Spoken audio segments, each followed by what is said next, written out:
Citizenship by birth அப்படிங்கிறது ஒரு நாடுல பிறந்திருக்காரு அப்படிங்கறதுனாலயே அவருக்கு நாம சிட்டிசன்ஷிப் கொடுக்கறது தான் சிட்டிசன்ஷிப் பை பர்த். இதை வந்து ஜஸ் சாலி அப்படின்னு சொல்றாங்க. ஜஸ் சாலி அப்படிங்கிறதுக்கு டைரக்ட் ஆப்போசிட் வந்து ஜஸ் சாங்குவினிஸ்.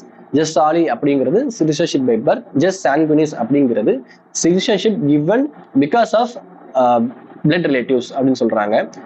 இப்போ முதல்ல சில நாடுகள்ல மட்டும்தான் இந்த ஜஸ் சாலி அப்படிங்கறத வந்து ஃபாலோ பண்ணிட்டு இருக்காங்க. எந்தெந்த நாடுகள்னு பார்த்தோம்னா யூஎஸ்ஏ, கனடா, பிரேசில், மெக்சிகோ. இந்த ஜஸ் சாங்குவினிஸ் அப்படிங்கிறது எந்த நாட்டிலையும் வந்து ஸ்பெசிஃபிக்கா ஃபாலோ பண்ணல அவ்வளோவா. பட் ஜஸ் சாலியும் ஜஸ் சாங்குவினிஸும் வித் ரெஸ்ட்ரிக்ஷன்ஸோட ஃபாலோ பண்ணக்கூடிய நாடுகள் எது அப்படின்னா ஜெர்மனி, பிரான்ஸ், இந்தியா. நம்ம கான்ஸ்டிடியூஷன் பொறுத்த வரைக்கும் சிட்டிசன்ஷிப் பை பர்த் அப்படிங்கிறது செக்ஷன் 3 ஆஃப் சிட்டிசன்ஷிப் ஆக்ட் 1955ல சொல்லியிருக்காங்க. அப்புறம் ஆர்டிகல் 5ல பாத்தீங்கன்னா டாமிசைல் பேசிஸ்ல நம்ம இந்தியா டாமிசைலா கொண்டு நம்ம இந்தியாவில பிறந்திருந்தோம் அப்படின்னு நம்மளால சிட்டிசன்ஷிப் கிளைம் பண்ணிக்க முடியும் அப்படின்னு சொல்லிட்டு கமென்ஸ்மெண்ட் ஆஃப் த கான்ஸ்டிடியூஷன் டைம்ல கிளைம் பண்ணிக்க முடியும்னு ஆர்டிகல் 5ல சொல்லியிருக்காங்க.